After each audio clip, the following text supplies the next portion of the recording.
সম্মানিত মুসলিম কেরাম, আজকে আমরা যে সূরাটা আলোচনা করব ইনশাআল্লাহ, এটার নাম আছে তাগাবুন। গেবনুন শব্দ থেকে তাগাবুন শব্দটা আসছে। এটার অর্থ হচ্ছে লাভ ক্ষতি। এই লাভ ক্ষতি এই দুটা জিনিস আপনি দেখতে পাবেন এমন একটা দিনে। সেই দিনটি বলা হয়েছে ইয়ামুত তাগাবুন। যারা লাভবান তারাও তাদের লাভ দেখতে পাবে, আর যারা ক্ষতিগ্রস্ত তারা তাদের ক্ষতি দেখতে পাবে। কি বলতে পারছেন? কারা লাভবান হলো, কারা ক্ষতিগ্রস্ত হলো? এখন তো আমরা সবাই যার যার স্থানে আমি লাভবান, তাই না? আসলে আল্লাহর কাছে কে লাভবান কে ক্ষতিগ্রস্ত এটা দেখার জন্য একটা দিন নির্ধারিত আছে। সেই দিনটার নাম হচ্ছে ইয়ামুত তাগাবুন। আসুন আমরা আলোচনা করলে ইনশাল্লাহ জানতে পারবো আল্লাহ কি বলেছেন। আউযু বিল্লাহি মিনাশ শাইতানির রাজিম। অভিশপ্ত শয়তান থেকে আমি আল্লাহর আশ্রয় কামনা করছি। বিসমিল্লাহির রহমানির রহিম। রহমান রহিম আল্লাহর নামে শুরু করছি। ইউসাব্বিহু লিল্লাহি মা ফিস সামাওয়াতি ওয়া মা ফিল আরদ। আল্লাহর পবিত্রতা ঘোষণা করে যা কিছু আছে আকাশের মধ্যে, যা কিছু আছে পৃথিবীর মধ্যে। এরা সবাই আল্লাহর পবিত্রতা ঘোষণা করে যে আল্লাহ পবিত্র। তার ছেলে নাই, মেয়ে নাই, সমকক্ষ নাই, তার পুত্র সন্তান নাই, তিনি পবিত্র। এই পবিত্রতা ঘোষণা করে যারা আছে আকাশে তারা সবাই, এবং যারা আছে পৃথিবীতে তারা সবাই। লাহুল মুলক, রাজত্ব তার, সার্বভৌমত্ব তার। মুলক মানে রাজত্ব, সার্বভৌমত্ব। ওয়ালাহুল হামদ, এবং সমস্ত প্রশংসাও তার। সূরা ফাতিহা যেটা আমরা বলেছি আলহামদুলিল্লাহি রাব্বিল আলামিন, এখানেও একই কথা। সমস্ত প্রশংসা তার, তিনি ছাড়া কারো প্রশংসা নাই। তার কারণ একটা মানুষের ভালো কাজকর্ম দেখে আমরা তার প্রশংসা করি, কিন্তু এই ভালোর পিছনে সে যে ভালো কেন হলো, ভালো কাজ কেন করলো, এর পিছনে আল্লাহ সাহায্য। আল্লাহর ইচ্ছা ছাড়া কেউ ভালো করতে পারে না। কাজে এই জন্য বক্তা সাহেব ভালো কাজ করছে, এই ফার্স্ট হয়েছে, ওই ভালো একটা কিছু করেছে, এই সব কিছুর মূলেই আল্লাহ। এই জন্য আপনি যখন একটা ভালো কিছু দেখবেন আপনি আলহামদুলিল্লাহ বলবেন, এটাই প্রশংসা। ভালো কিছু দেখলেই ওটার প্রশংসা না করে আপনি বলবেন আলহামদুলিল্লাহ, সমস্ত প্রশংসা আল্লাহর, যে আল্লাহ তোমাকে এই নিয়ামত দিয়েছে যার জন্য তুমি এই ভালো কাজ করতে সক্ষম হয়েছ। বিধানটা কিন্তু খুবই সহজ, কিন্তু আমরা এটাকে নিজেদের ইচ্ছা মতো অনেক জটিল করে তুলি।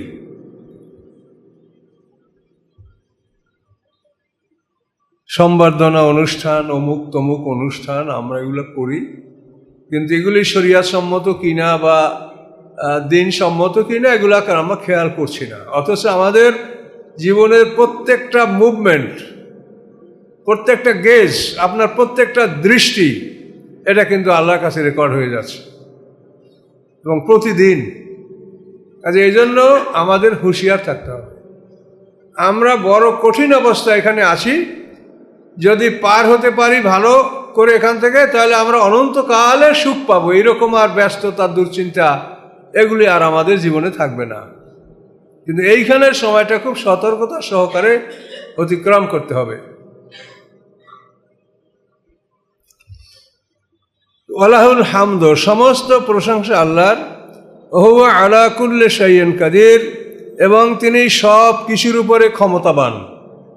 যা ইচ্ছা তাই তিনি করতে পারেন, তবে তিনি অত্যন্ত দয়ালু, অত্যন্ত ক্ষমাশীল। তিনি কখনো তার সৃষ্টির পরে কষ্ট হোক এমন কিছু তিনি পছন্দ করেন না।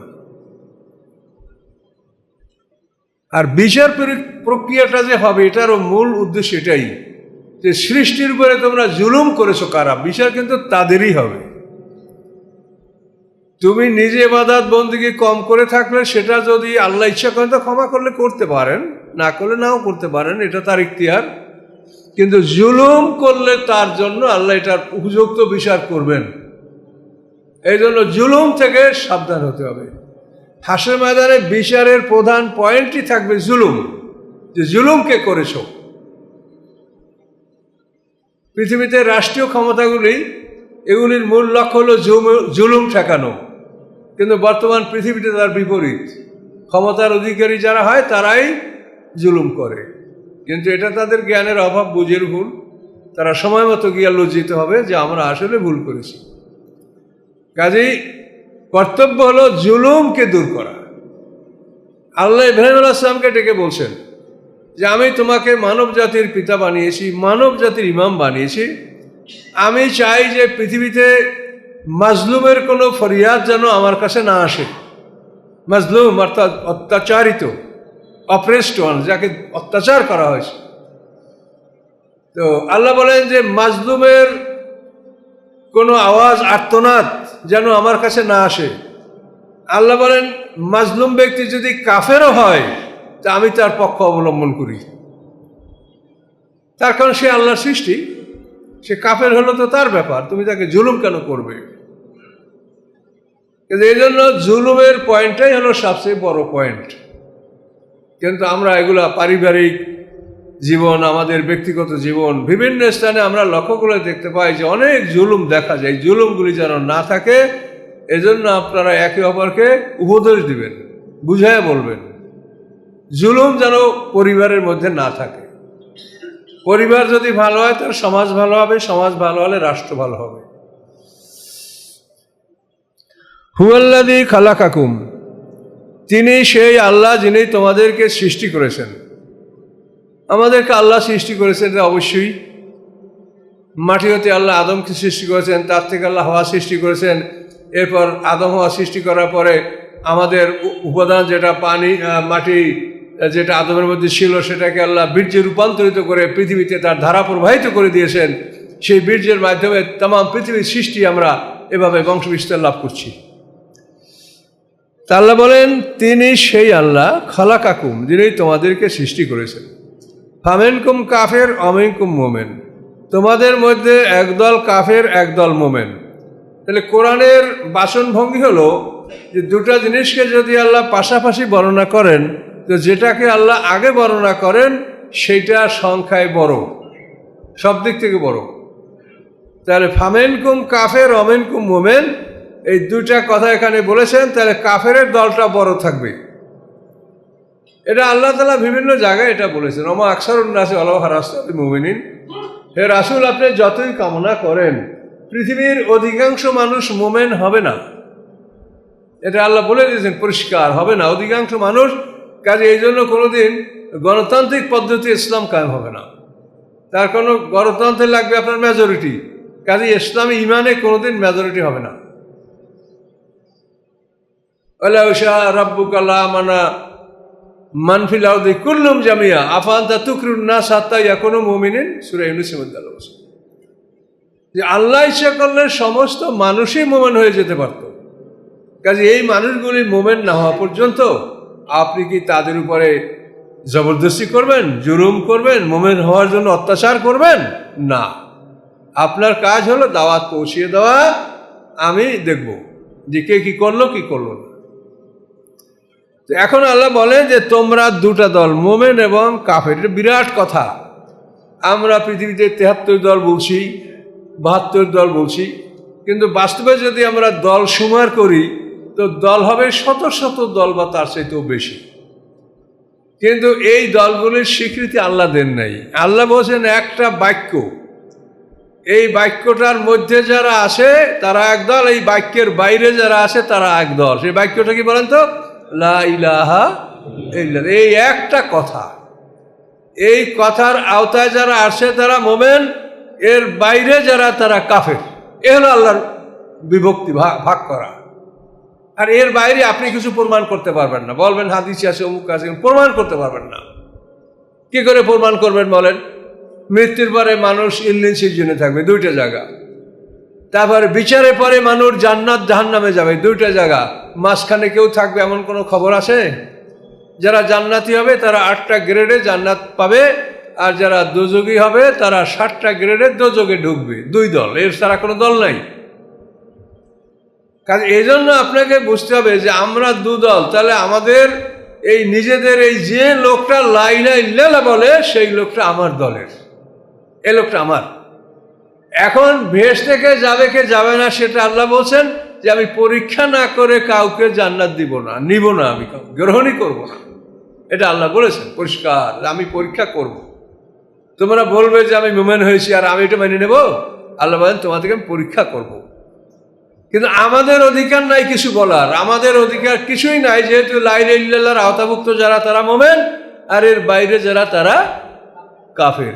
হিন্দু, খ্রিস্টান, বৌদ্ধ, অন্য যাই বলেন, লা ইলাহা ইল্লাল্লাহ যারা বলবে না তারা কাফের, আর লা ইলাহা ইল্লাল্লাহ যারা বলবে তারা মুমিন। কিন্তু এই মুমিনদের মধ্যে কে পাশ করবে কে ফেল করবে এটা সম্পূর্ণ আল্লাহর পরীক্ষার উপরে নির্ভর করবে। আল্লাহ পরীক্ষা করার জন্য পৃথিবীতে আমাদেরকে প্রশ্নপত্র পাঠিয়েছেন। প্রশ্নপত্রের নাম কি বলেন তো? আলহামদুলিল্লাহ। তাহলে আমাদের যে কালা পরীক্ষা নেবেন এর প্রশ্নপত্র পৃথিবী পাঠিয়ে দিয়েছেন, যে এই কোরআন আসার পর থেকে কিয়ামত পর্যন্ত সবাই প্রশ্নপত্র আল কোরআন, এটার উপরে তোমার পরীক্ষা। এটার আগে ছিল ইনজিল কিতাব, তার আগে ছিল জাবুর কিতাব, তার আগে ছিল তাওরাত কিতাব। কাজে এটা একটা প্রশ্নপত্র। কাজেই তোমরা মোমেন, কাজে এটা ঠিকই আছে, কিন্তু প্রশ্নপত্র তোমাদের এটার উপরে তোমাদের পরীক্ষা নেওয়া হবে।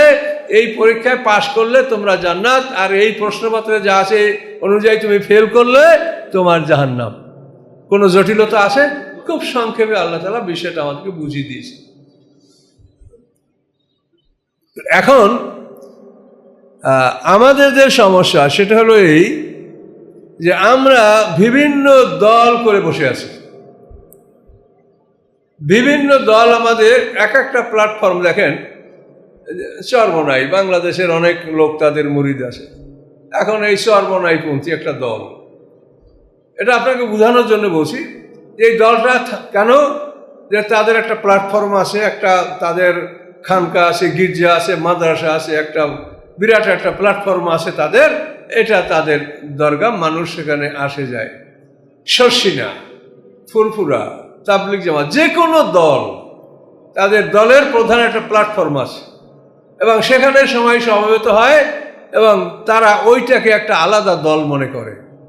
কিন্তু এটা আল্লাহ এটা বলেন না। আল্লাহ বলেন তুমি তোমাদের যে প্ল্যাটফর্মগুলি আছে এগুলি থাক, এগুলিকে ভাঙতে আল্লাহ বলেন না, আমরাও বলি না, এটা থাক। কিন্তু তোমার কর্তব্যটা কি হবে, যে তুমি যতটা লোক পারো ইসলামের মধ্যে নিয়ে আসো। প্রত্যেকটা খানকা, প্রত্যেকটা দরবার, প্রত্যেকটা দরগা, তারা মানুষকে এই প্রশ্নপত্র কোরআন, সিলেবাস কোরআন, এইটা অনুযায়ী তারা মানুষকে তাদের দলভুক্ত করবে। এবং যে যত লোক দলভুক্ত করতে পারবে তারই তত ক্রেডিট। যে স্কুলটা যত বেশি ছাত্র পাস করবে সেই স্কুলটা তত ভালো, আর যে স্কুলের ছাত্র ফেল করবে সেই স্কুলের তো অনুদান বন্ধ হয়ে যাবে। কি ঠিক কিনা বলেন? তাহলে আমরা ধরতে পারি যে এই দরগাগুলি বা খানকাগুলি বা বিভিন্ন সংস্থাগুলি যে আছে এগুলিকে ধ্বংস করে দেওয়া হোক, এটার পক্ষে আমরা বলছি না। আপনারা আছেন ভালো, কিন্তু আপনাদের সিলেবাসটা দেখেন যে কোরআন আপনাদের পুরো সিলেবাস কিনা, এটা দেখেন এই সিলেবাস নিয়ে আপনারা কাজ করছেন কিনা। আর আপনি একটা জিনিস বোঝেন, আমরা এই ইসলাম স্যারের বাইরে দেখেন স্কুল কলেজ ইউনিভার্সিটি দেখেন। এখন স্কুল কলেজ ইউনিভার্সিটি এখানে কিন্তু আপনি যাই বলেন ওই নামের সামনে স্কুল আছে। রাজশাহী কলেজিয়েট স্কুল, এটা নাটোর স্কুল, এটা গোদাগাড়ি স্কুল, এইটা অমুক স্কুল। স্কুলটা কিন্তু নামটা সবার সাথে আছে না? আবার যেটা কলেজ, যে নামেই কলেজ হোক, কিন্তু কলেজ শব্দটা কিন্তু সবার সাথে যুক্ত আছে। ইউনিভার্সিটি, যে ইউনিভার্সিটি হোক, কিন্তু মূল শব্দটা ইউনিভার্সিটি কিন্তু তার সাথে লাগানো আছে। তাহলে আমরা যে দল করি সে দলেরও ওই রকম মূল সার্টিফিকেট বা মূল যে নামের হেডিংটা সেটা হবে ইসলাম। এবং এই হেডিংয়ে আমরা যে যে দল করি এবং এই সিলেবাসকে মেনে, এই প্রশ্নপত্রকে মেনে আমরা মানুষগুলিকে আল্লাহর পথে আনি। যেরকম বিভিন্ন স্কুল থেকে যারা পাশ করে সবাই একই সার্টিফিকেট লাভ করে।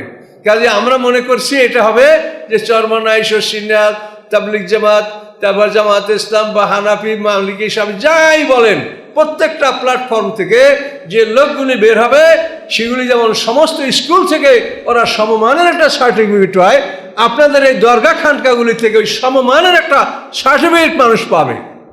কি বলছেন কিনা ব্যাপারটা? কিন্তু সেইটা না পাইয়া যদি আপনি চরমনাইপন্থী মৌগত পর্যন্ত বানাইয়া রাখেন, বা ওই যে দরগা সেই দরগাপন্থী বানাই রাখেন, তাহলে আপনাকে জিজ্ঞাসা করবে তুমি এই পন্থী পাইলা কোথায়? কি বুঝতে পারছেন? স্কুল যত হোক আপত্তি নাই, কিন্তু সিলেবাস যদি এক হয় তো ওই স্কুল থেকে যে ছাত্ররা পাশ করে সব ছাত্রগুলি একই সার্টিফিকেট পাইল, কিন্তু আমাকে দরগাছগুলি যে আসে এগুলির থেকে যারা বের হয় তারা কি একই সার্টিফিকেট পাচ্ছে? একই মানুষ কি হচ্ছে? কথাটা বুঝতে পারেন নাই? তারা তো ওই দরগাপন্থী তাকে নিজেদেরকে পরিচয় দেয়। কেউ বলে আমি শরীয়তপন্থী, কেউ বলে মারেফাতপন্থী, কেউ অমুকপন্থী। তারা তো একথা বলে না যে আমি মুসলমান হয়েছি অমুক প্রতিষ্ঠানের মাধ্যমে, আমি আহলে হাদিস একটা প্রতিষ্ঠান, তাদের মাধ্যমে মুসলমান হয়েছি, তাবলীগ জামাত একটা প্রতিষ্ঠান, তাদের মাধ্যমে মুসলমান হয়েছে, এটা হবে কথা। কিন্তু এগুলি যদি আমরা সংশোধন না করি বিপদ আছে সামনে। এই তাগাবন মানে লাভ ক্ষতি। সেদিন দেখবেন যে আপনারা কে কত লাভ করেছেন, কে কতটা ক্ষতির সম্মুখীন হয়েছেন। আর আমাদের কাজ হলো আল্লাহর কথাটাকে স্পষ্ট করে বলে দেওয়ার চেষ্টা করা। ইয়ামুত তাগাবুন, এ হলো লাভ ক্ষতির দিন। কাজে এই জন্য আপনারা এটা বুঝে নেন যে মোমেন কাফের এছাড়া কোনো দল নাই। আল্লাহ রসুল শক্তভাবে বলেছেন মানকালা লা ইলাহা ইল্লাল্লাহ লা তুকাফিরু বিযামবিন, যে লা ইলাহা ইল্লাল্লাহ যে বলে কোনো পাপের কারণে তুমি তাকে কাফের বলো না। কাফের আর নাস্তিক এক কথা, কাফের বলো না, নাস্তিক বলো না। এখন সাহাবীরা বলে এটা কেমন কথা, আমরা বলবো না? এখন সাহাবীরা বলে ওয়াইন জানা ওয়াইন সারাকা, জেনা করে চুরি করে, তাহলে বলবো না? আল্লাহ সুবহানাহু জানা ওয়াইন জানা ওয়াইন সারাকা। সাহাবীরা আবার বলে ইয়া রাসূলুল্লাহ ওয়াইন জানা ওয়াইন সারাকা, যে জেনা করে চুরি করে, তাহলে আমরা অন্য কিছু বলবো না? আর আবার বলেন না ওয়াইন জানা ওয়াইন সারাকা। এবার তিনবার সাহাবীরা প্রশ্ন করছে, ওয়াইন জানা ওয়াইন সারাকা তিনবার আল্লাহ রাসূল বলছেন যে যদিও সে জেনা করে চুরি করে তুমি তাকে কাফের বলবে না। এই যে আল্লাহ রসুলের হাদিস, এই হাদিসটা যারা হাদিসের দোয়াই দেন যে আমরা হাদিস মানি, অমুকে হাদিস মানে না, এই হাদিসটা আপনারা কয়জনে মানেছেন? জীবনের সাথে মিলিয়ে দেখেন। যে কথাগুলো বলেন আপনার স্টেজে, জীবনের সাথে মিলিয়ে দেখেন যে এই হাদিসটা আপনারা কয়জনে মেনেছেন। আপনারা তো একটু তিল থেকে তাল, একটু পান থেকে চুন খসে গেলে আপনারা ফতোয়া দিতে শুরু করেন। মনে করবেন না যে আপনার এটা রেকর্ড নাই, এটা আল্লাহর কাছে রেকর্ড আছে।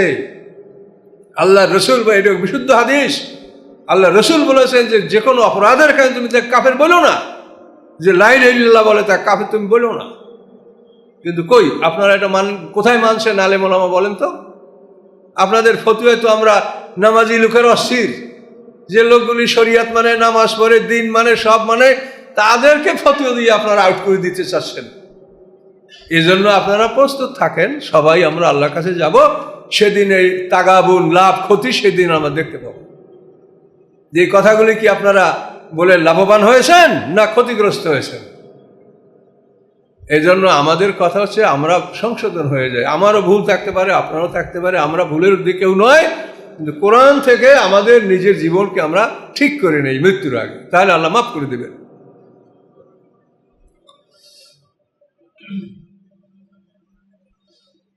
আল্লাহু বিমা তা'মালুনা বাসীর, আল্লাহ বলেন তোমরা যা আমল করছো আল্লাহ সব দেখেন। আমরা আল্লাহর চোখের সামনেই সব করছি, আল্লাহ সব দেখছেন। খালাকাস সামাওয়াতি ওয়াল আরদা বিল হক, সৃষ্টি করেছেন তিনি আকাশ পৃথিবী সত্য সহকারে, ন্যায়সঙ্গতভাবে, যেভাবে সৃষ্টি করা উচিত সেভাবেই তিনি সৃষ্টি করেছেন। ন্যায়সঙ্গতভাবে, সত্য সহকারে, অর্থাৎ যেভাবে সৃষ্টি করলে সৃষ্টির কল্যাণ হবে সেভাবেই তিনি আকাশ পৃথিবী সৃষ্টি করেছেন। সাওয়ারাকুম, এবং তিনি তোমাদের আকৃতি দান করেছেন। আহসানা সুওয়ারাকুম, তোমাদের আকৃতি সবচাইতে সুন্দর করেছেন। আল্লাহর যত সৃষ্টি তার মধ্যে মানুষ যত সুন্দর, এরকম সুন্দর অন্য কোনো মাখলুক আল্লাহ সৃষ্টি করেন নাই। মানুষ সবচাইতে সুন্দর। এরপরে 2 নম্বর সুন্দর হলো ফেরেশতারা, 3 নম্বর সুন্দর হলো জিন জাতি। এই জিন জাতির নারী যারা তাদেরকে বলা হয় পরী। এখন সমাজে কি করে বাপরে পরী বুঝি সবচেয়ে সুন্দর? না, পরী হলো ওরা আকৃতি ধারণ করতে পারে, সুন্দর আকৃতি ধারণ করতে পারে, এই জন্য এটা মনে হয় যে খুব সুন্দর। কিন্তু সুন্দর মানুষ, প্রথম সুন্দর মানুষ, 2 নম্বর সুন্দর ফেরেশতা, 3 নম্বর সুন্দর জিন জাতি।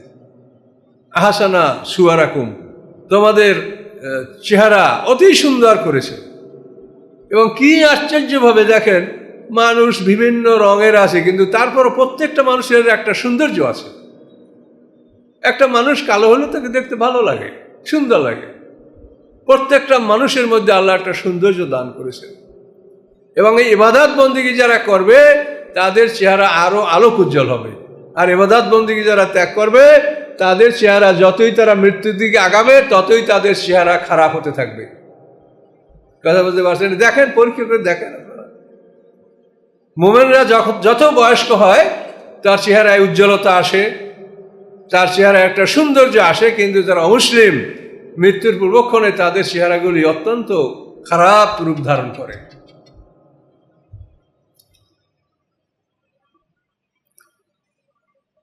ওয়াইলাইহিল মাসির, এবং তোমাদের সকলের প্রত্যাবর্তন আল্লাহর কাছে। আমরা সবাই তার কাছে যাব, কেউ বাকি থাকবো না। সেদিন আমাদের সমস্ত জীবনের কর্মকাণ্ড আমাদের সামনে আল্লাহ খুলে দেবেন। এই নাও কেতাব, এই কেতাব দেখো, তোমার জীবনের সব কিছু এখানে লিপিবদ্ধ করা আছে। ইয়ালামু মা ফিস সামাওয়াতি ওয়াল আরদি ওয়া ইয়ালামু মা তুসিররুনা ওয়া মা তুলিনুন। তিনি জানেন যা কিছু আছে আকাশসমূহের মধ্যে, ওয়াল আরদি, এবং যা কিছু আছে পৃথিবীর মধ্যে, এগুলি সব তিনি জানেন। ওয়া ইয়ালামু মা তুসিররুনা ওয়া মা তুলিনুন, এবং তিনি জানেন যা তোমরা গোপন করো এবং যা তোমরা প্রকাশ করো। এটা আল্লাহর কাছে উভয়টাই সমান। আমাদের কাছে গোপনটা সম্বন্ধে আমরা কিছুই জানি না, আর আল্লাহর কাছে দুটোই সমান। আল্লাহ বলছেন তোমরা যা গোপন করো, যা প্রকাশ করো, এটা আমার কাছে সবই সমান, আমি এগুলো সব জানি। আল্লাহ আলিমু বিযাতি সুদূর, এবং মানুষের অন্তর্যামী আল্লাহ। অন্তরে কি আছে তাও আল্লাহ জানেন। তবে অন্তরের মধ্যে মানুষের যে খারাপ চিন্তাগুলি জাগ্রত হয়, এগুলির জন্য আল্লাহ মানুষকে শাস্তি দেন না। এগুলো মনে আসে আবার বের হয়ে যায়। শাস্তির যোগ্য হয় কখন? খাতের, হাজেজ, হাম, আজম। একটা কাজ করার জন্য 4টে স্তর মানুষের অন্তরে বিরাজ করে। খাতের হলো, প্রথমে আপনার অন্তরে একটা মোটামুটি একটা খোসা দিয়ে চলে গেল, এই কাজটা করলে কেমন হতো, কাজটা তো খারাপ, কিন্তু তারপরে মনে একটা খোসা দিয়ে চলে গেল। এটা হলো খাতের। দ্বিতীয় স্তর হলো যে এই খারাপ চিন্তাটা মনে দীর্ঘস্থায়ী হলো, যে এই খারাপ কাজটা করলে আমি কিভাবে করতে পারবো, করার কি বুদ্ধি আছে। এই পরিকল্পনা নিয়ে যদি আপনি খারাপ চিন্তাটা মনের মধ্যে স্থান দেন, জাগ্রত রাখেন, এটার নাম হলো হাজেজ। এই সময় আল্লাহ আপনাকে শাস্তি দেবেন না। 3 নম্বর হলো হাম, যে এই কাজটা আমি করব এবং এইটার জন্য এখন পরিকল্পনা গ্রহণ করা হবে। যেমন সূরা ইউসুফের মধ্যে দেখা গেছে যে জুলাইখা একটা অপরাধ করতে চেয়েছিল, সেই জন্য সেটা পরিকল্পনা গ্রহণ করেছিল। কি? সে দরজাগুলো সব বন্ধ করে দিয়েছিল। এটা একটা কাজের পরিকল্পনা, যে এই কাজটা এইভাবে করা যেতে পারে। এই পরিকল্পনা গ্রহণ করলে তখন থেকে তার সে শাস্তির যোগ্য হবে। হামের পরে আরো একটা স্তর আছে, সেটা হলো আজম। এই আজম হলো পরিকল্পনা গ্রহণ করার পরে এই কাজটা করার জন্য তাকে সামনে অগ্রসর পা বাড়ানো, এটার নাম হলো আজম। পরিকল্পনা করার পরে যদি ফিরে থাকে তখনও আল্লাহ তাকে শাস্তি দিবেন না, কিন্তু পরিকল্পনা করার পরে পরিকল্পনা অনুযায়ী যখন সে অগ্রসর হবে তখন তার আমলনামায় 1 গুণ পাপ লেখা হবে। তো এই জন্য আল্লাহ তাআলা অন্তরের সব বিষয়গুলি জানেন, কিন্তু এগুলি তিনি মনের পরিকল্পনাগুলির উপরে তিনি কাউকে শাস্তি দিবেন না। তিনি আমাদের সৃষ্টি করছেন, ইবলিস শয়তান তাও তিনি সৃষ্টি করছেন। তিনি জানেন যে এই অসহায়তার সম্মুখীন আমরা সকল মানুষ হব। আমরা যারা অনেক বয়স্ক হয়ে গেছি, কই আমাদের মনের অবস্থা তো ভালো হচ্ছে না। আমরা তো মনে করছিলাম যৌবনকালে যে বড় হইলে বোধহয় আমাদের মন খুব ভালো হয়ে যাবে, তো আমি তো দেখছি যে না, হচ্ছে না। আপনারা কি মনে করেন? একই অবস্থা সবাই নেই। তাহলে এখন দেখা যায় যে এই অবস্থাটা মানুষের মনে বিরাজ করবে, কিন্তু আল্লাহ তাআলা খারাপ চিন্তাটা, খাতের, হাজেজ, হাম, এই 3 পর্যন্ত আপনি ক্ষমা পাচ্ছেন। পরিকল্পনা গ্রহণ করছেন, তারপরও ক্ষমা, কিন্তু পরিকল্পনা অনুযায়ী যদি পা বাড়ান তাহলে কিন্তু আপনার 1 গুণ শাস্তি হবে। এভাবে এগুলা বুঝে শুনে চলতে হবে। হাম।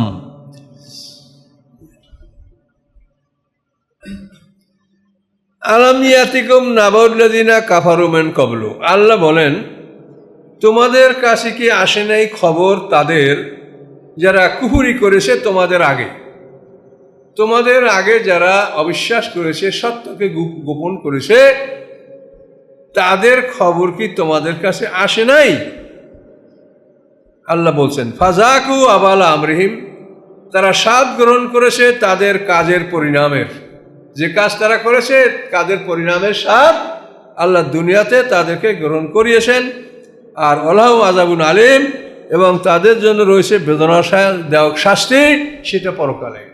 দুনিয়াও তাদেরকে আল্লাহ শাস্তি দিয়েছেন, এর বহু ইতিহাস আমাদেরকে আল্লাহ কোরআনে জানিয়েছেন। নূহ আলাইহিস সালাম থেকে শাস্তির সূচনা, এর আগে কারো শাস্তি হয়নি। নূহ আলাইহিস সালামের পরপর এই আদ জাতি, তারপর সামুদ জাতি, তো এরপরে আস্তে আস্তে বহু জাতি, জাতি ইস্তাসম, আসাবে আইকা, কওমে তুব্বা, তারপরে আসাবে মাদায়ান, তারপর নমরুদ, তারপর ফিরআউন, এই বহু জাতির ধ্বংসের ইতিহাস আমাদেরকে আল্লাহ কোরআনে জানিয়ে দিয়েছে। আল্লাহ বলেন এটা তাদের শাস্তি, কাজের শাস্তি তারা ভোগ করেছে, কিন্তু বড় শাস্তি রয়েছে মরার পরে। কেন শাস্তিটা হলো দেখেন তো, আল্লাহ বলেন জালিকা, তাদের এই শাস্তিটা কেন হলো? কারণ বিআন্নাহু কানাত তাতিহিম রুসুলুম বিল বায়িনাত, যে নিশ্চয়ই তাদের কাছে তাদের রাসূলগণ উজ্জ্বল প্রমাণ সহ এসেছিলেন। রাসূলগণ উজ্জ্বল প্রমাণ সহ তাদের কাছে এসেছেন যে এটা আল্লাহর পক্ষের কথা, এটা আল্লাহর বাণী, এটা আমার কথা না। তারপরে এর সাথে সাথে মুজিজা, অলৌকিক শক্তি, এগুলি নিয়ে রাসূলরা তাদের কাছে আসছেন। আসার পরে তারা কি বলছে দেখেন, ফাকালু বাশারান ইয়াহদুনানা, তারা বলেছে মানুষেরা আমাদেরকে হেদায়েত করবে। হ্যাঁ, মানুষেরা আমাদেরকে হেদায়েত করবে, আমাদেরকে হেদায়েত করার জন্য লাগবে ফেরেশতা। কথা বুঝতে পারছেন? মানুষেরা আমাদেরকে হেদায়েত করতে পারবে না। আর বাশারান ইয়াহদুনানা, মানুষেরা আমাদেরকে হেদায়েত করবে, তো ফেরেশতারা কেমনে হেদায়েত করবে? ফেরেশতারা যদি একটা স্বর মারে তো পৃথিবীর সব মানুষ এক স্বরে মরে যাবে। ফেরেশতাদের সাথে কি মানুষের কোনো একটা সম্পর্ক হয়? আল্লাহ তাদেরকে যে দায়িত্ব দেন সেই দায়িত্ব তারা নম্রতা ভদ্রতা সহকারে পালন করে। এই ফেরেশতার সাথে কি মানুষের কোনো তুলনা হয়?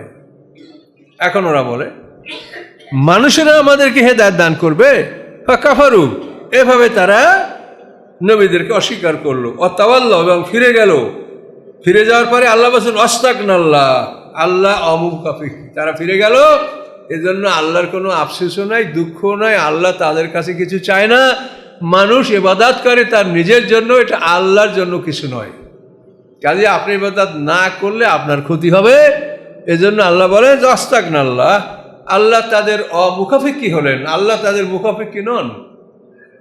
আমাদের ইবাদতে আল্লাহর কোনো সম্মান বাড়ে না, কিন্তু আল্লাহ এটা চান যে আমি সৃষ্টিকর্তা, আমি মালিক, তোমরা সবাই আমার গোলামি স্বীকার করো, ইবাদত করো, দাসত্ব করো, আমি তোমাদেরকে দিব, এটা আমার ধর্ম, এটা আমার কর্ম, আমি এটা তোমাদেরকে দিব এবং সৃষ্টি করে আমি তোমাদেরকে পুরস্কার দিব, এটা আমার মনের ইচ্ছা। এখন তোমরা যদি গ্রহণ না করো সেটা তোমাদের ব্যাপার। আল্লাহু গানিয়ুন হামিদ, আল্লাহ তাআলা অমুখাপেক্ষী এবং প্রশংসিত। তিনি কোনো ইবাদতের মুখাপেক্ষী নন, এটা আমাদের নিজেদের জন্য আমরা এটা করছি। জামাল্লাযিনা কাফারু আল্লা ইউবআসু, কাফেররা ধারণা করেছে যে তাদেরকে তোলা হবে না, হাশরের ময়দানে তাদেরকে উঠানো হবে না, এটা তারা মনে করেছে। কুল, আপনি বলেন, বালা, হ্যাঁ, ওয়া রাব্বি, আমার রবের কসম, লাতুবআসুন্না, অবশ্যই তোমাদেরকে হাশরের ময়দানে তোলা হবে। সুম্মা, অতঃপর, লাতুনাব্বিউন্না, অথবা অবশ্যই তোমাদেরকে খবর দেওয়া হবে, বিমা আমিলতুম, যা তোমরা দুনিয়াতে করেছো। আল্লাহ আল্লাহর কসম করে বলছেন, আপনি বলেন যে হ্যাঁ, এবং আমার রবের কসম, অবশ্যই তোমরা হাশরের ময়দানে পুনরুত্থিত হবে এবং তোমাদেরকে অবশ্যই খবর দেওয়া হবে বিমা কুনতুম, বিমা আমিলতুম, যা তোমরা আমল করেছো, এই আমলগুলির খবর তোমাকে দেওয়া হবে। যালিকা আলাল্লাহি ইয়াসির, এবং এটা আল্লাহর পক্ষে খুবই সহজ। এমন কেতাবে আল্লাহ লিখে রেখেছেন লা ইয়াদিল্লু রব্বি ওয়ালা ইয়ানসা, কেতাবটা রব হারাবেন না এবং ভুলেও যাবেন না। আমাদের বই পুস্তক হারাই যায়, আল্লাহ বলছেন এমন কেতাবে আমি তোমাদের আমলনামা রেকর্ড করেছি, ওটা হারাবে না, হারিয়ে যাবে না, ওটা আল্লাহ হারাবেন না, ভুলেও যাবেন না। এমন কেতাবে তোমাদের জীবনের বালেগ হওয়া থেকে মৃত্যু পর্যন্ত সমস্ত আমলগুলি রেকর্ড করা আছে। কোথায় যাবে? যালিকা আল্লাহ ইয়াসির, এবং আল্লাহর উপর এটা অতি সহজ। ফাআমিনু বিল্লাহি ওয়া রাসূলি, অতঃপর তোমরা আল্লাহর প্রতি ঈমান আনো, তার রাসূলের প্রতি ঈমান আনো। আর নূরিল্লাযী আনজালনা, এবং ওই নূরের প্রতি ঈমান আনো যে নূর আমি নাজিল করেছি, সেই নূর হলো কোরআন। আনজালনা ইলাইকুম নূরাম মুবিন, এই কোরআন হচ্ছে আলো। এর দ্বারা আপনার হৃদয় আলোকিত হবে, হৃদয়ের অন্ধকার দূর হবে, পৃথিবীর সমস্ত ভুল ভ্রান্তি আপনি বুঝতে পারবেন। এ হচ্ছে আলো, আলোর সাহায্যে আপনি সব কিছু বুঝতে পারবেন। এই জন্য আল্লাহ বলেন আল্লাহর প্রতি ঈমান আনো, তার রাসূলের প্রতি ঈমান আনো, আর নূরিল্লাযী আনজালনা, এবং তার আলোর প্রতি ঈমান আনো যে আলো আমি নাজিল করেছি। আলো ছাড়া একটা মানুষ চলতে পারে? আপনারা কোনোভাবে চলতে পারেন আলো ছাড়া? এই জন্য আপনি এই পৃথিবীতে যেমন বাহ্যিক জগতে চলতে পারেন না, এভাবে আপনি আধ্যাত্মিক জগৎ, সামনের জগতে আপনি কিভাবে চলবেন, এটাও আপনার আলোর প্রয়োজন আছে। কোন পথে চললে আপনি পরকালে মুক্তি পাবেন, এই আলো হচ্ছে আল কোরআন, নূরাম মুবিনা।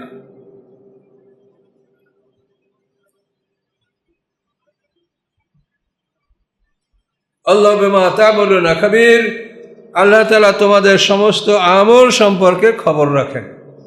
তোমরা কি আমল করছো প্রকাশ্যে গোপনে, এই সমস্ত আমল সম্পর্কে আল্লাহ তাআলা বাখবর, তিনি সব খবর রাখেন। ইয়াউমা ইয়াজমাউকুম লিয়াউমিল জামি, যেদিন তোমাদেরকে একত্রিত করবেন, একত্রিত করার দিনে। ইয়াউমিল জামি মানে কি? একত্রিত করার দিন, ওটা একটা নির্ধারিত দিন আছে। যেদিন তোমাদেরকে একত্রিত করবেন আল্লাহ তাআলা, একত্রিত করার দিনে, বুঝতে পারছেন ভাষাটা? ওয়াযালিকা ইয়াউমুত তাগাবুন, এবং সেই দিনটাই হচ্ছে লাভ ক্ষতির দিন। যে তুমি লাভ করেছো না ক্ষতি করেছো, সেই দিনে তোমার লাভ এবং ক্ষতি তুমি দেখতে পাবে। ওয়াযালিকা ইয়াউমুত তাগাবুন, মারাত্মক কথা। তাহলে কি কথাটা আল্লাহ বললেন? ইয়াউমা ইয়াজমাউকুম, যেদিন আল্লাহ তোমাদেরকে জমা করবেন, লিয়াউমিল জামি, জমা করার দিন। ওই দিনটা হলো জমা করার দিন, ওই দিনে আল্লাহ জমা করবেন, প্রতিশ্রুতি দিয়েছেন। এবং ওই দিনটা হলো যালিকা ইয়াউমুত তাগাবুন, ওই দিনটা হলো লাভ ক্ষতির দিন। যে আপনি কি লাভ করেছেন না ক্ষতি করেছেন। আল্লাহ তাআলা এই ঈমান এবং ইসলাম, এটাকে তেজারাত বলছেন। হাল আদুল্লুকুম আলা তেজারাতেন তুনজিকুম মিন আযাবিন আলিম। এটা একটা ব্যবসা, বেচা কিনা। এই বেচা কিনার মূল বিষয়বস্তু হলো যে আপনি আপনার জানমাল, আমি আমার জানমাল জান্নাতের বিনিময়ে আল্লাহর কাছে বিক্রি করে দেব। এই বেচা কিনার মূল পয়েন্ট হলো এখানে। এই জন্য এটার নাম বেচা কিনা। এই বিক্রি করলেই আপনি লাভবান হলেন। আর যদি এই বিক্রি আপনি না করেন, জীবনকে নিজের হাতে রাখেন, রাখার পরে আপনি এভাবে মরে যান, মরার পরে আপনার আত্মীয়স্বজনরা বলবে বিসমিল্লাহ আলা মিল্লাতে রাসূলুল্লাহ, আল্লাহ বলবেন সারা জীবন তোমাকে আমি, তোমার জীবন সম্পত্তি তুমি আমার কাছে বিক্রি করবা। এখন তুমি করো নাই, তুমি মরে গেছো, বা তোমার আত্মীয় স্বজনে তোমার বিক্রি করবে আমাকে মরা, এটা আমি কিনবো? বলেন, তোমার জীবন সম্পত্তি তুমি আমার কাছে তোমার জীবন থেকে বিক্রি করবে, তা তুমি করো নাই। আমার কাছে বিক্রি না করেই তুমি নিজেকে নিজের শাহেনশাহ মনে করে এখান থেকে বিদায় হয়ে গেলে, এখন তোমার আত্মীয়রা বলে বিসমিল্লাহ আলা মিল্লাতে রাসূলিল্লাহ, আল্লাহর নামে রসুলের দিন। এখন বলেন, আপনার এই জীবন সম্পত্তির মালিক হলেন আপনি। আপনি মালিক থাকতে আপনি এটা আল্লাহর কাছে বিক্রি করলেন না, তা আপনার মরার পরে আরেকজনে বিক্রি করতে পারবে? আরেকজন যখন আসলো, সে তো তখন ওই সম্পত্তির আপনি মালিকই থাকছেন না। বিষয়টা বোঝেন। আপনি মরার পরে আরেকজন যখন আসলো, তখন আপনি তো মালিকই থাকছেন না, আপনার মালিকানা শেষ। এখন আপনার পক্ষ থেকে সে কি বিক্রি করবে? এখন আপনাকে মরা লাশ নিয়ে বিসমিল্লাহ আলা মিল্লাতে রাসূলিল্লাহ, এর কোনো অর্থ হয়? কথাগুলো ভালো করে বোঝেন, কি বলছি ভালো করে বোঝার চেষ্টা করেন। আপনি মরার পরে আপনার জীবন সম্পত্তি কি আপনি মালিক আছেন? আর সম্পত্তি, জীবন, যা কিছু আছে, এটা এখন যা আছে এটার মালিক হলো যারা ওয়ারিশ তারা। তাহলে এখন আপনার কি থাকলো যে আপনার সেটা বিক্রি এরা করবে? এই জন্য আল্লাহ বলছেন মরার সম্পত্তি বন্টন করার আগে এতিম মিসকিন যায় তাদেরকে একটু খাওয়াইয়ে দেবো, তাও তো একটু কিছু পাইলো, তারপর তোমরা বন্টন করে নিও। সূরা নিসায় বলা হয়েছে। তাহলে এই জালিকি এমন তাগাবুন, এই দিনটা সম্পর্কে আপনারা সবাই সজাগ থাকেন। লাভ এবং ক্ষতি, কিসে আমাদের লাভ হবে, কিসে আমাদের ক্ষতি হবে, এবং বিষয়গুলি ভালো করে বোঝার চেষ্টা করেন। সবচাইতে বড় বিষয় হলো ঈমান। ঈমানের আগে কিছু নাই। ঈমান হলো আমলনামার সর্বপ্রথম লাইন, লা ইলাহা ইল্লাল্লাহু মুহাম্মাদুর রাসূলুল্লাহ। এর আগে আপনার আমলনামায় আর কিছু লেখা নাই। বালেগ হওয়ার পরে প্রথম এই বাক্যটা আপনার লেখা থাকবে, আপনার ঈমান। এরপরে আপনার আমল, এগুলি আসবে। এই জন্য এই বিষয়গুলি সম্পর্কে আপনারা সতর্ক থাকবেন। ওয়াজ নসিহত যারা আমরা করি, আমরা অনেক সময় অসতর্কতা বশত কথাবার্তা বলি। এক শ্রেণীর লোকেরা বলেন হাসরে ময়দানে সবাই আগে নামাজের হিসাব হবে। কি করে নামাজের হিসাবে সবাইকে বলেন? কোরআন খোলেন, আপনি দেখেন সূরা বাকারা প্রথমেই দেখেন কি বলছে, আল্লাযীনা ইউমিনুনা বিল গায়ব ওয়া ইউকিমুনাস সালাত। মুত্তাকিনদের বৈশিষ্ট্য কি? গায়বে বিশ্বাস করবে, নামাজ পড়বে। কোথাও এমন কথা আল্লাহ বলেন নাই যে তুমি আগে নামাজ পড়ো তারপর ঈমান আনবা পরে। তারপর আমল নামাটার প্রশ্নপত্র, আপনার উত্তরপত্র, প্রশ্নপত্র কোরআন, উত্তরপত্র হচ্ছে আমল নামা। আপনার উত্তরপত্রের প্রথম প্রশ্নের উত্তর আপনি দিয়েছেন কালেমা লা ইলাহা ইল্লাল্লাহু মুহাম্মাদ। সমস্ত নবীরা আমাদের আগে যারা ছিল, লা ইলাহা ইল্লাল্লাহ ঈসা রুহুল্লাহ, লা ইলাহা ইল্লাল্লাহ মুসা কালিমুল্লাহ, এভাবেই সকলের আমল নামার হেডলাইন হচ্ছে তার কালেমা। এবং এইটা আল্লাহ তাআলা বিভিন্নভাবে বলেছেন। সূরা বাকারা 177 নম্বর আয়াতে দেখেন, লাইসাল বিররান তুওয়াল্লু ওয়াজুহাকুম কিবালাল মাশরিক ওয়াল মাগরিব। তোমরা মাশরিক মাগরিবের দিক মুখ ফিরাও, এখানে তোমাদের এটার মধ্যে কোনো কল্যাণ নাই। ওয়ালাকিন্নাল বিররা মান আমানা, কল্যাণ আসে যদি ঈমান আনে। তাহলে নামাজকে আল্লাহ তাআলা প্রাধান্য দেন নাই। ঈমানের পরে আবার এই সিরিয়ালের শেষে যে 17-18টা কথা আল্লাহ বলছেন সূরা বাকারায় দেখেন, আমাদের তাফসীর দেখেন, শেষে দিয়ে আবার নামাজের কথা আল্লাহ বলছেন। কিন্তু প্রথমে বলছে যে এই পূর্ব পশ্চিম দিকে মুখ ফিরানো এ নিয়ে হবে না, আগে ঈমান তারপর অন্য সব। আব্দুল ইবনে যার জানাজা নামাজ আল্লাহ রাসূল নিজে পড়েছেন। আল্লাহ রাসূলের একটা জামা কাফনে পাওয়া, এটা মনে করেন কি? এটা তো মনে হয় যেন আমাদের কাছে পৃথিবীর সমস্ত সম্পদের চাইতে বড় একটা নেয়ামত, যে আল্লাহর একটা রসুলের জামা একটা লোক কাফনে পাইল। কি সেই জামাটা কে পেয়েছিল? আব্দুল্লাহ ইবনে উবাই, মুনাফিক সর্দার। সে রাসূলের পিছে সবসময় নামাজ পড়তো, কিন্তু তার ঈমানে ত্রুটি ছিল। আল্লাহ রসুল তাকে আল্লাহ রসুলকে আল্লাহ মানা করে দিলেন যে খবরদার, আপনি তার জানাজা পড়বেন না, কবরের কাছে দাঁড়াবেন না, দোয়া করবেন না। তাহলে নামাজে কি হলো? নামাজে আগে আল্লাহ ভেস্ট দিয়ে দেবে, নামাজ আছে, তারপর দেখো ঈমান নাই, তখন আবার ভেস্ট ক্যান্সেল করবে নাকি? কি কথা এগুলি কেন আলেম ওলামারা চিন্তা ভাবনা করেন না? তারা তো জানবেন, জানা উচিত। ইমাম বুখারী রাহমাতুল্লাহ আলাইহি তিনি অন্তত 6 লক্ষ হাদিস অথবা 5 লক্ষ হাদিস সংগ্রহ করছেন, তার মধ্যে 1 লক্ষ হাদিস উনি বিশুদ্ধ বলে ঘোষণা করছেন, বাকি হাদিসগুলো উনি গ্রহণ করেন নাই। তাহলে আপনি বুঝতেই পারেন যে প্রত্যেকটা 5টা হাদিসের মধ্যে 4টে জাল হাদিস, একটা সহি হাদিস। তা আপনি হাদিস বলবেন, এটা বুঝে শুনে বলবেন না? না হাদিস পাইলেই আপনি বলবেন?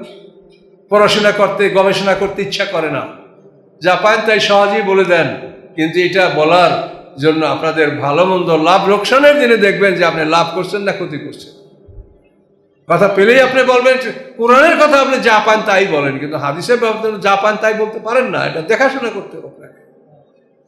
কাজে এই জন্য এই বিষয়গুলো আপনারা পরীক্ষা নিরীক্ষা করবেন। আমরা কোনো পৃথিবীতে নতুন দল করতে আসি নাই। আমরা আল্লাহ এবং আল্লাহ রসুল যেটা বলেছেন ওটাই আমরা আপনাদেরকে বলার জন্য আসছি। আমাদের কোনো প্ল্যাটফর্মও নাই, কোনো দলও নাই যে আমি সেই দলের পক্ষে প্রচার করছি। আমি শুধুমাত্র আল্লাহর কথাগুলো বলার চেষ্টা করছি। আর আপনারা তো দীর্ঘ, অন্তত এখানে যারা আছেন তারা 5 বছর ধরে আমার কথা শুনেন। আর এখানে এমন অনেক লোক থাকতে পারেন যারা 30-40 বছর পর্যন্ত আমার কথা শুনেছেন। কাজে আমার একই নিয়ত যে আল্লাহর কোরআনে যা আসে এই কথাগুলো মানুষকে পৌঁছিয়ে দেওয়ার চেষ্টা, এটা আমার কাজ এবং এটা হলো ফরজ। কোরআনে কি আসে প্রত্যেকটা আয়াত মানুষকে পৌঁছে দেওয়া প্রত্যেক আলেমের উপরে ফরজ। এই ফরজ যদি পালন না করে কোনো আলেমের মৃত্যু হয়, সে ফরজ তরক করা অবস্থায় তার মৃত্যু হলো, এটা আলেমদের কাছেই আমরা জিজ্ঞাসা করে দেখেন যে এটা সত্য। এই দুই পারা সদিবাবত আছে, এটা যদি আমরা মসজিদে খতম করতে পারি তো মনে একটা শান্তি পাবো যে আল্লাহ এখানে আমরা কোরআন শরীফ প্রথম থেকে শেষ পর্যন্ত আমরা এটা মানুষকে শোনাতে পারছি।